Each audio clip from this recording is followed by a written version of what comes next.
Welcome to the Healing and Freedom Journey. I'm your brother from another mother, Mark DeJesus, bringing you insights to help you along this journey of healing and freedom. And I am passionate about mental, emotional, and relationship health. Today, we are continuing in a last segment that I'm going to bring, but an important one on the subject of narcissism and healing when you've been in a relationship with a narcissist. Could be a parent, could go back to your upbringing, could be a friend, a boss, could be someone you're married to. This is a very, very challenging subject. It is one that when you've been through it and you've experienced it, a lot of what I'm sharing here bears witness with what you've gone through and what you've had to heal through. My heart in this series has really been to help people to heal from being under the effects of narcissistic relationship. And I know the term narcissism gets thrown around culturally, gets thrown around so much. In fact, today, the term that I am going to bring out, which is the issue of gaslighting, is a term that can get thrown around so much. But I do not want to lose sight of the important aspects of what it does, how narcissism affects relationships, what gaslighting does, and also the need for healing.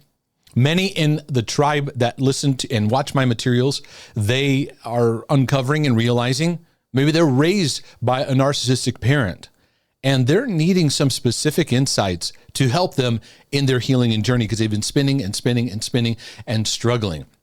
Many obsessive compulsives, many who struggle with addiction, struggle with anxiety, struggle with depression, struggle with all sorts of battles in their life, have had to realize the influence a narcissist in their life has had. This is not to victimize people, to lead you into victim thinking, or to put some kind of permanent label on you that now, some kind of shame label. It's recognition.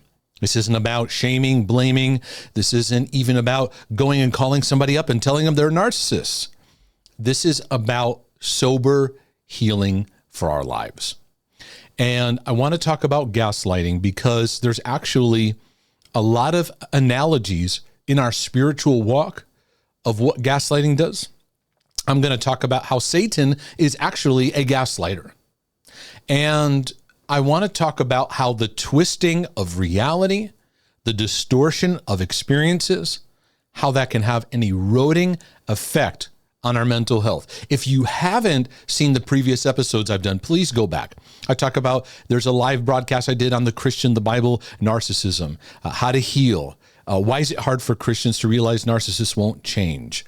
I talk about the scorner. I talk about biblical deep dives into actually the Bible's last day warnings of what is, if we look at all the symptoms, is the influence of a narcissist.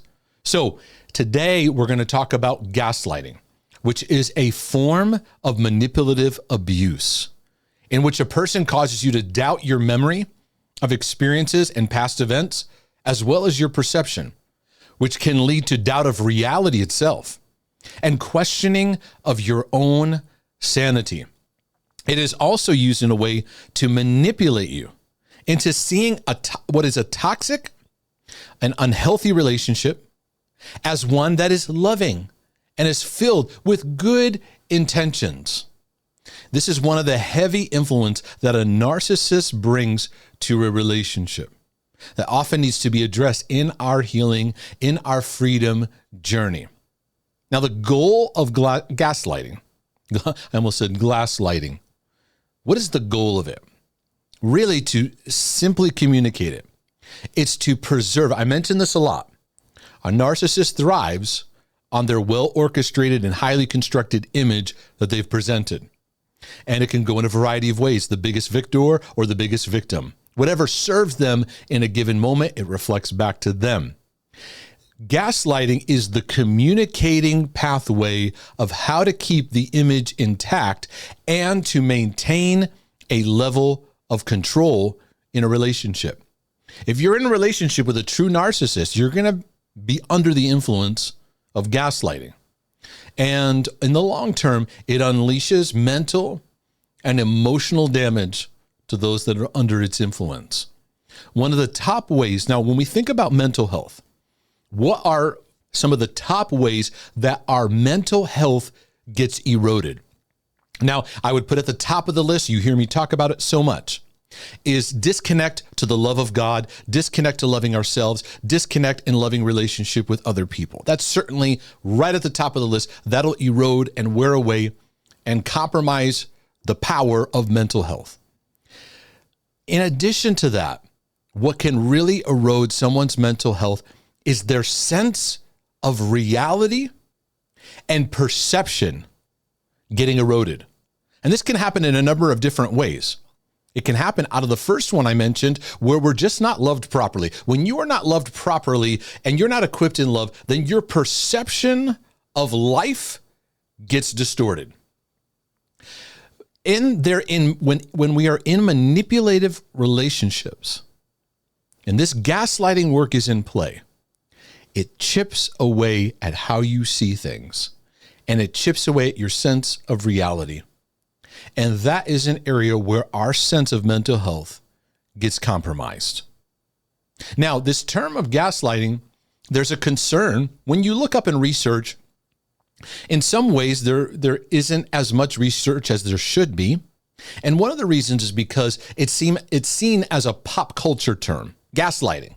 It's just a pop culture term. It's a thing that's become in popular culture. My concern about certain terms, when they hit the pop culture scene, they can lose their power.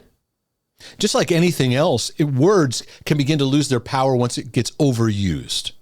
Like even the word love, we say we love, we could say, I love God, God loves me, I love pizza, I love that movie. Sometimes our use of it can cause the beauty of that word or the power of that word to get diluted. And we use the term narcissism so much now, and gaslighting, it seems like that term gaslighting is being used every day, everywhere. That then it could get in the way of calling out and seeing legitimate workings of gaslighting. So it is important to understand this effect on your heart and on your mental health. Now, this term gaslighting, it goes back to a movie called Gaslight. And there was a play done in the 1930s. Then there was a British movie done in 1940. Then, as you see here on the screen, was a movie remade in 1944. I actually watched this movie. My daughter walked in and was like, Dad, what kind of ancient artifact are you watching? It's black and white. I said, I'm doing my homework. As I was curious, I said, I want to know what this term went back to. And I'd done some reading on it. And I said, you know what? I want to watch it for myself. And it stars Ingrid Bergman, which I didn't even know this. I guess this dates me. Those of you that are boomers, you'd probably be familiar with that name. She'd won quite a bit of awards and considered one of the greatest actresses of her time. But nonetheless, this story, I found it very interesting because as the movie went along, I tried to just look at it with open eyes, not, okay, knowing this is going to get into he's gaslighting her. Just tried to, with an open lens. As the story progressed, you're like, okay, is she just struggling with her mental health? Is that really what's going on? Or is it him? Because it wasn't revealed till later what was really going on. A young woman who's played by Ingrid Bergman, she has to deal with the traumatic loss of her aunt. Now, she lives with her aunt. You don't know a lot about her mother and father. It looks like she never knew her father, her mother. It's sketchy as far as what her upbringing was. But now she's living with her aunt, who's a singer, and her aunt is murdered. And so she is sent off to Italy. She lives in Italy. And she quickly falls in love with a man who sweeps her off her feet and wants to get married quickly, and shows a desire to move back to London, which is actually interesting. Why does he want to move back to London where she used to live? And she's like, well, I have a home where my aunt used to live, and we could live there. Well, they move into the house. She's already somewhat upset at being in this house because there's too many memories of her aunt. There's foggy, what we would understand as traumatic memories, and some of it's coming to the surface. It's already disturbing her. So grief is starting to come up. This is my evaluation. Grief is starting to come up with her, and you see where there's a sluggishness, there's a bit of just heaviness on her. She's kind of processing this. Now, while this is going on, meanwhile, she has no idea that her husband, now the main character, her name's Paula, she has no idea that her husband, Gregory, is secretly doing all sorts of things to make her feel crazy. It's a whole elaborate scheme that was going on. Now, you don't see this until towards the end. Kind of all unravels and unfolds. You're kind of watching going, okay, what's the deal? What's the deal? What's the deal? What's going on? But there's all these things that take place where she feels like, I feel like I'm going crazy. One example is there's a picture frame that was up and he calls out, there's a picture frame missing. You can see where there's like where it looks new, like when you leave a picture frame on the wall for a long time. He's like, did you do it? Did you do it? Did you do it?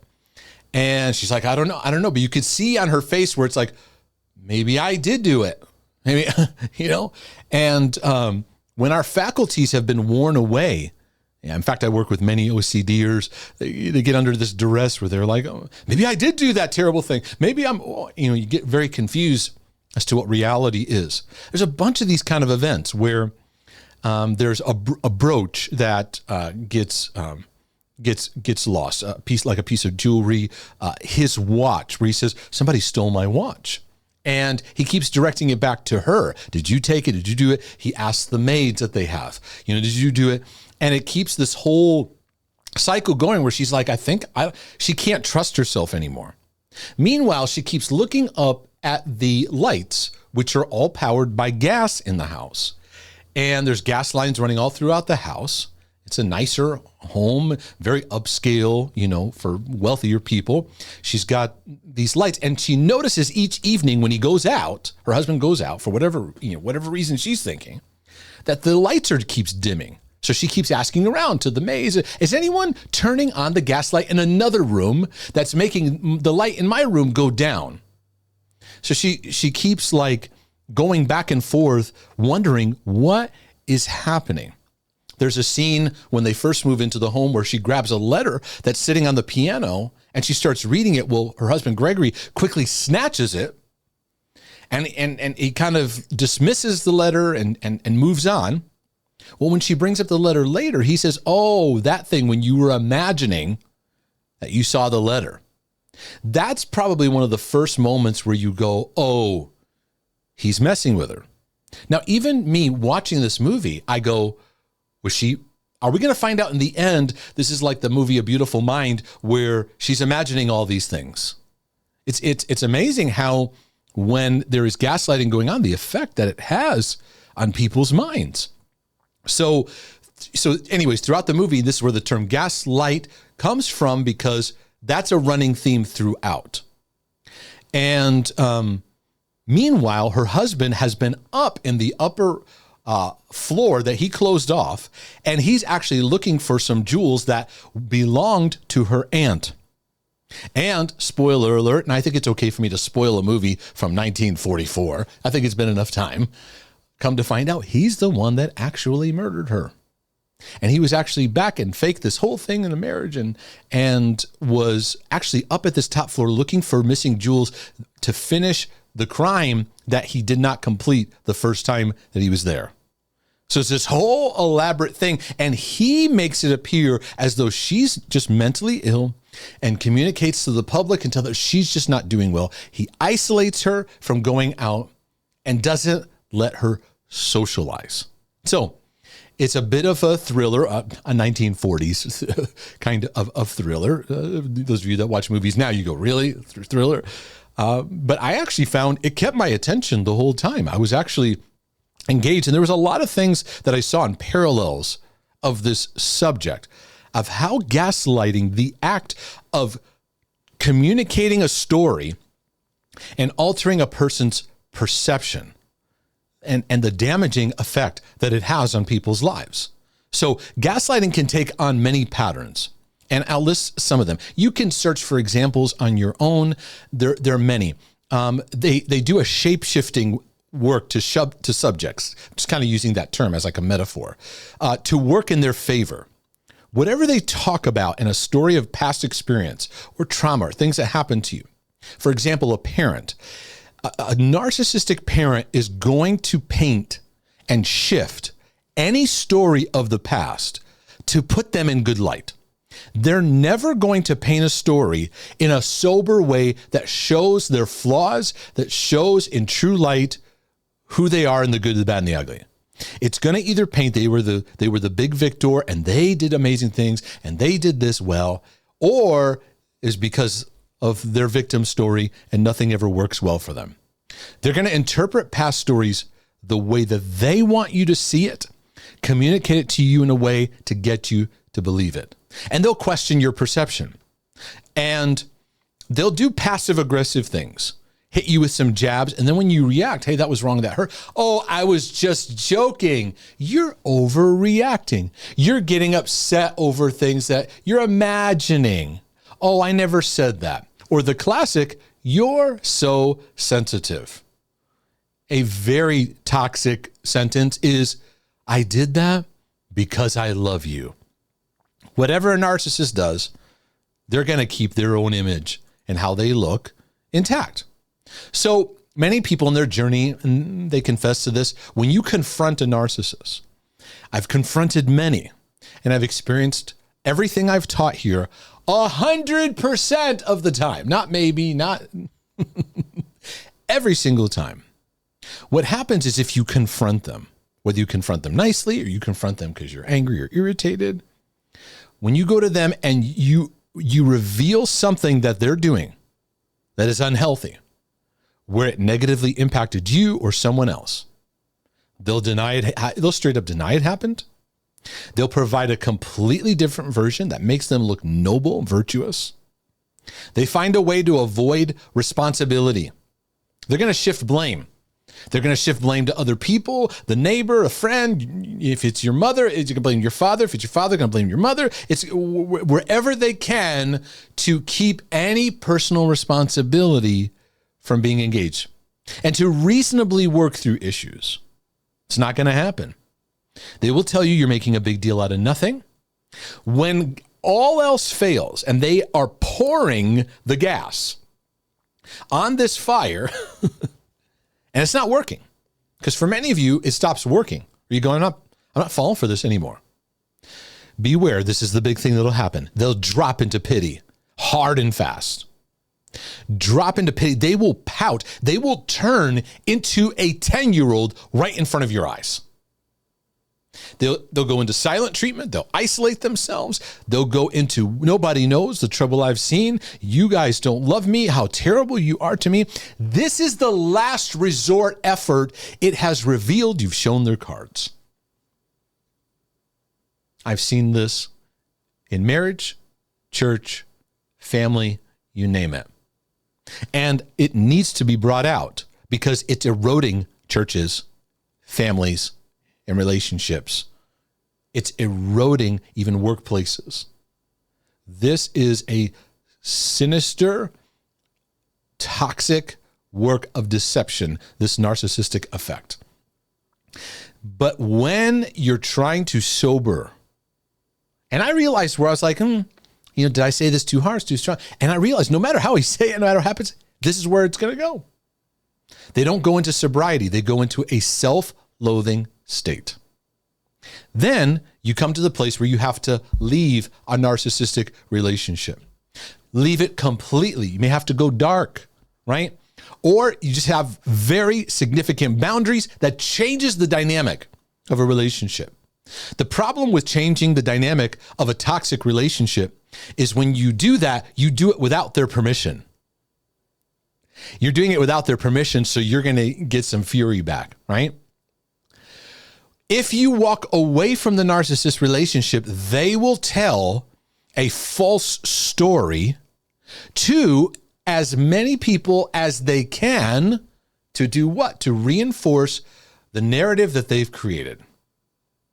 Now, those of you if you've come from a spiritually abusive church with a narcissistic church leader, pastor, and you leave, all these things I described will happen, going all the way back to denying things happen. They change the story on it. They avoid responsibility. And when all else fails, they go victim. Whenever you see a narcissist being called out on certain things for needed, necessary things, not just people trolling or people, you'll always have that in life, people just criticizing, trolling. When there's legitimate things being called out, the narcissistic church leader goes victim martyr. I'm so persecuted. Oh, everyone's against me. Because this is to rally people in, to feel sympathy and use that sympathy for manipulative purposes. Those of you that come from abusive churches with a narcissist pastor, it brainwashed your thinking. So when you leave the church, then a fully demonic story gets portrayed about you. Now, when people leave churches, there's a mixture of the story. We like to go into blame. Whose fault is it? Oh, it's all their fault. We go the shame route. It's all their fault. It's all their fault. And it keeps us from actually looking at departures and changes soberly. There's some things I could have done maybe a little differently. I was in a different season. Here's that's sober, right? This was toxic. That was wrong.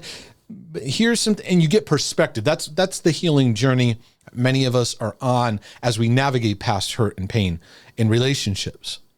But what happens with narcan leadership, they've got to fully demonize you in every way, shape, or form. And there's no room for reasonability. Like, here's the story. Here's what it is. Here's what's happening. And it is to preserve their image, to preserve their PR. Because with narcs, it's about the PR. It's about public relations. It's not about what's really happening. Now, meanwhile, you leave the organization and you are left with the echo of their voice in your head.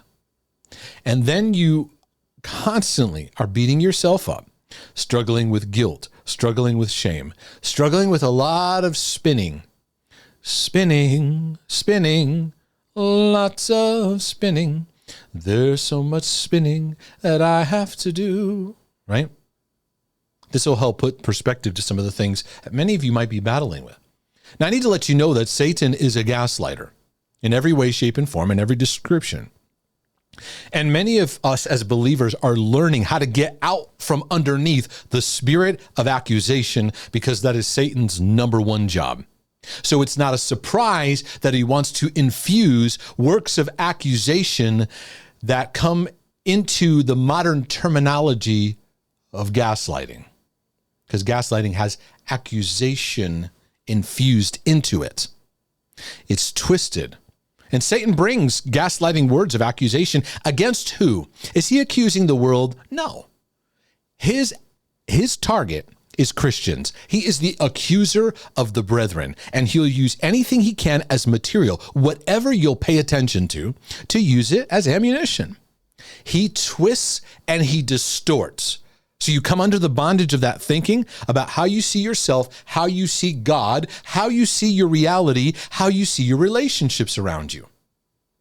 Now, a narcissist takes what they need to take responsibility for and puts it on you. Satan does the same thing. Satan himself is guilty and he's judged. And his final sentence is in the future. He is condemned. He is judged. But what does he do? Seeks to put it on you, to make you feel what is actually his. And that's what we see in a narcissist codependent relationship. The narcissist puts on the other person what they actually need to see about themselves.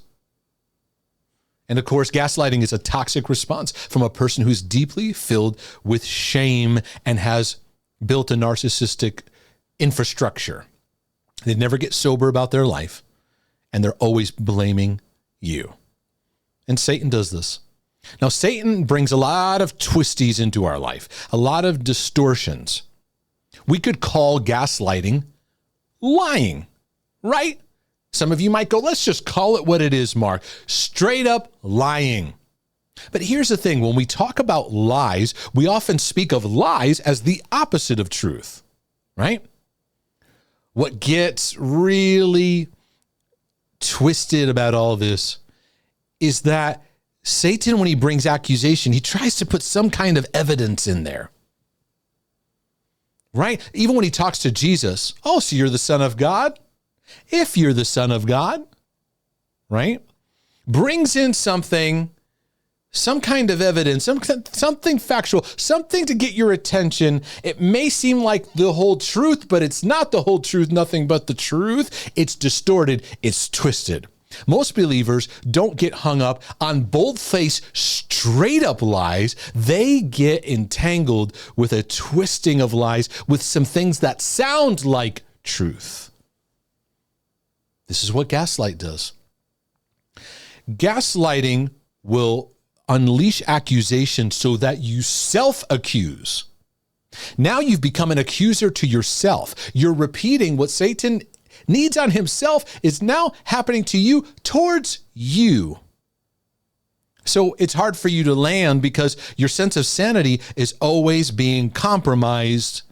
You're trying to walk single-minded, you're double-minded, you're just under the barrage of a counter to every step you're trying to take. Mental health is grounded by our sense of sanity, right?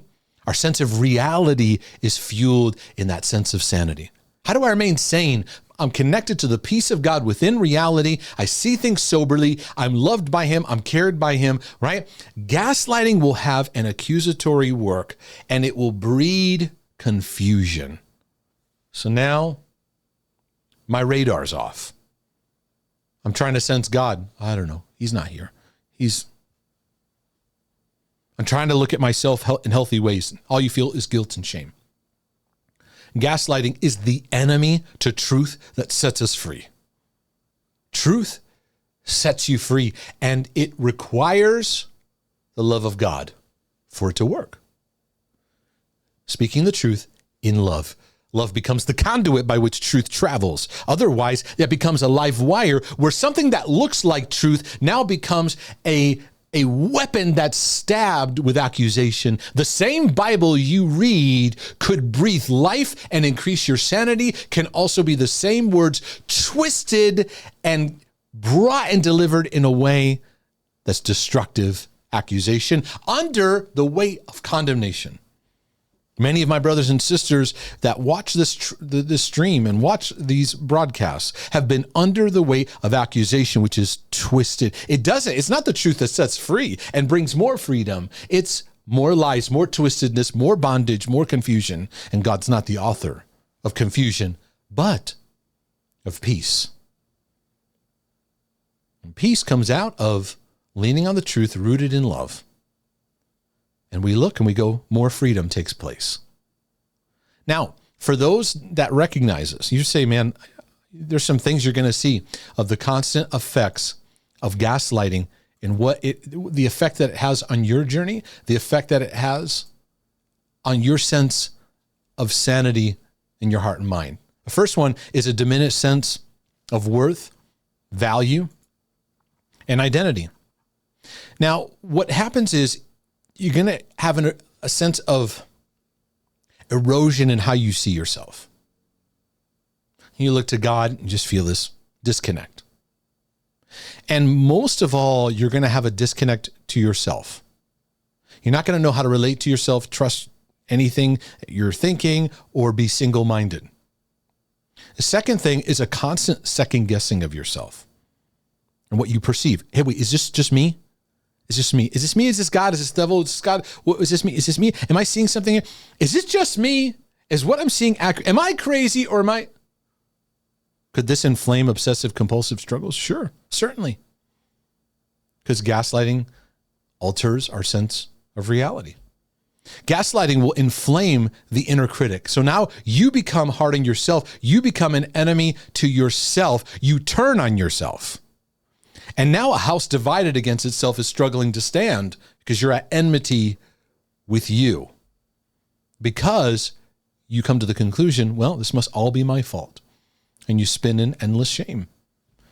The fourth thing is a deep struggle in knowing where to land with your thoughts, your beliefs, and perspectives. What's right? What is healthy? Many people, when they step away from the gaslighting, in the insecurity and confusion that they're struggling with, they'll go back to the narcissist for reassurance. It's toxic, but it's familiar. Now, if you've been in a spiritually abusive environment, then you're going to feel like you don't know what to believe in your theology, because you'll hear certain things and go, that's what they taught. What do I believe? Number 5 is you'll take responsibility for too many things that happen in your family or in those around you. You'll apologize a lot. You feel like I got to do better, more. You're always you're always the one taking initiative for things. Because in an underlying belief, in conflicts, in issues, is something's wrong with you and you're always the one that's wrong. So you'll believe you did something wrong when you haven't. You'll struggle with double-mindedness, kind of back, forth, just struggling to take it, because you always have a contrarian voice that's always contradicting where you're stepping. You can feel a sense of something just isn't right, but I can't put my finger on it.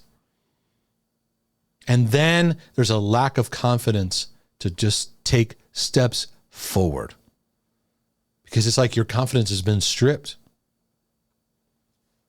Meanwhile, this is the last thing, and then I'll get into some healing steps. You're very hesitant to trust others, and you do not trust yourself.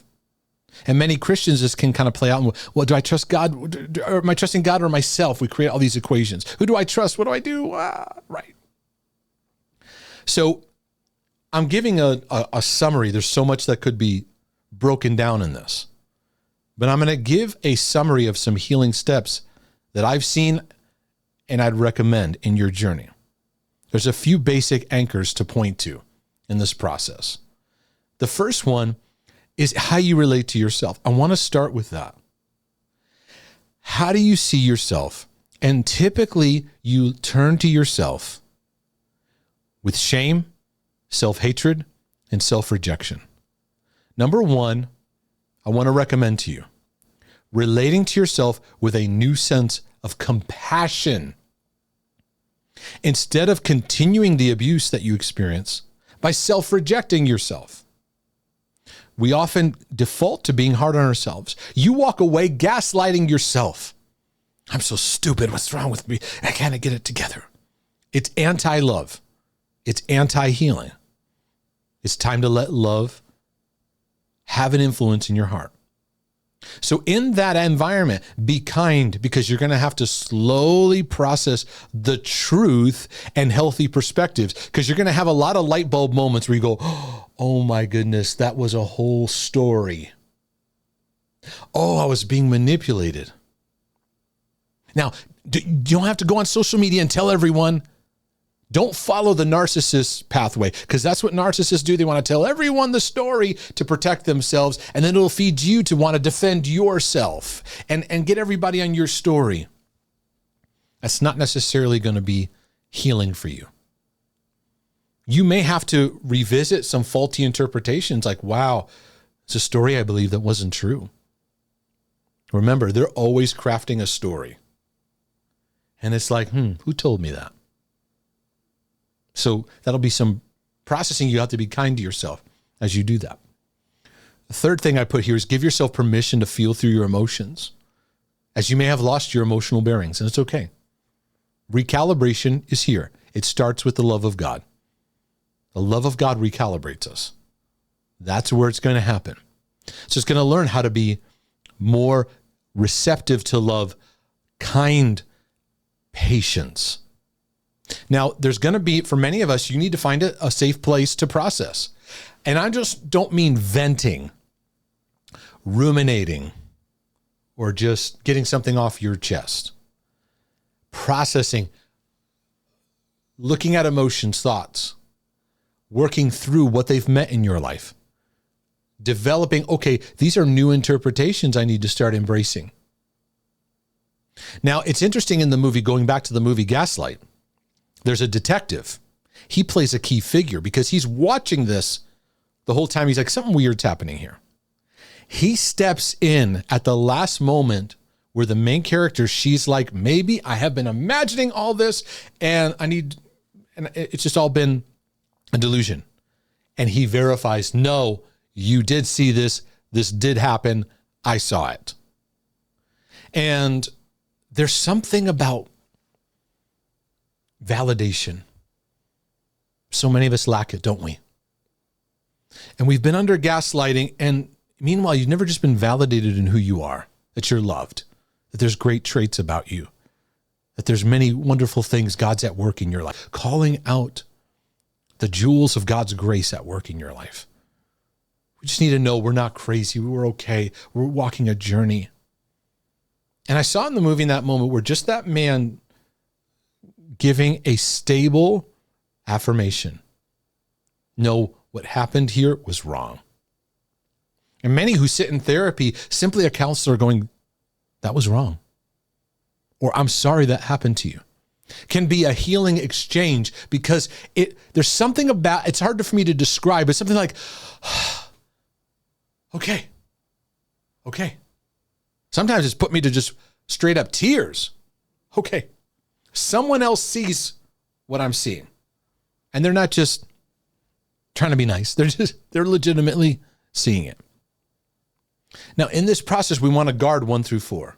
So this is not something I can answer for you. It's not something I can give you quick advice on.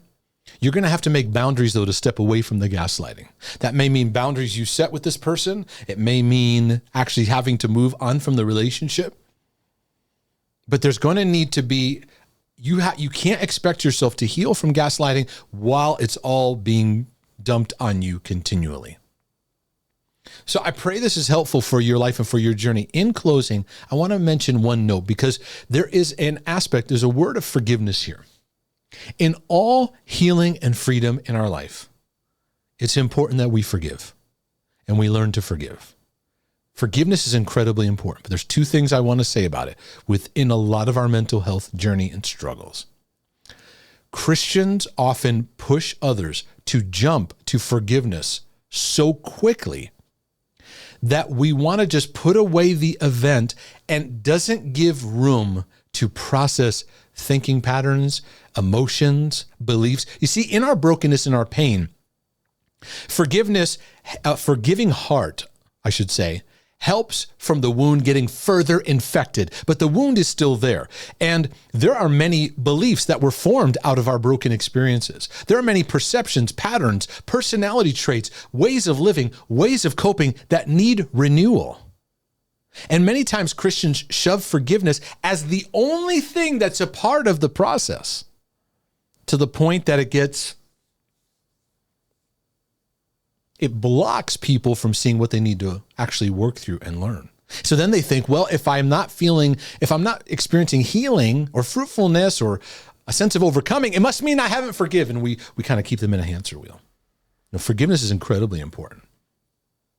But I don't want to just, when I see injury, rush to forgiveness as a way of dismissing, because I did that. I would forgive people and deny my feelings and push over it, and perfectionism took over. Just do the right thing, just do the right thing, just do the right thing. And then 5 years later, I'm inflamed in my emotions because I never dealt with it.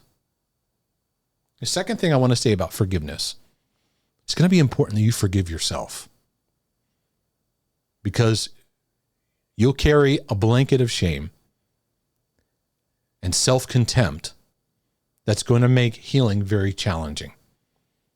And I want to encourage you, as you look to God to see who God is for who he is, to look at yourself with love so that then you can see what you've been through a lens of compassion. I really pray that this series has been a blessing to your life. If it has, would you let me know? Click like and subscribe. Go to markdacus.com. Subscribe to our email newsletter. I'm always providing new materials and resources on mental, emotional, and relationship health. If the broadcast is blessing you, would you consider a one-time donation or become a monthly regular supporter that would support these weekly broadcasts so that more people can be blessed? If you'd like to jump into a heart healing journey, you can certainly get the copy of the book, The Heart Healing Journey. If you have obsessive compulsive struggles, check out my latest book, The OCD Healing Journey, which is available now. And in fact, I'll be teaching the online course version of that in our new Healing and Freedom community. If If you go to markdesus.com, you can click at the top button on community. And when you see that there, it'll show you where you can sign up. This is an investment for those that want access to special Q&As, training courses, as well as community interaction. Well, I pray this has been a blessing to your life and to your journey. Lord willing, and the creek don't rise. This is your brother from another mother saying, I'll be back with more insights for your healing and freedom journey. But in the meantime, I'm out.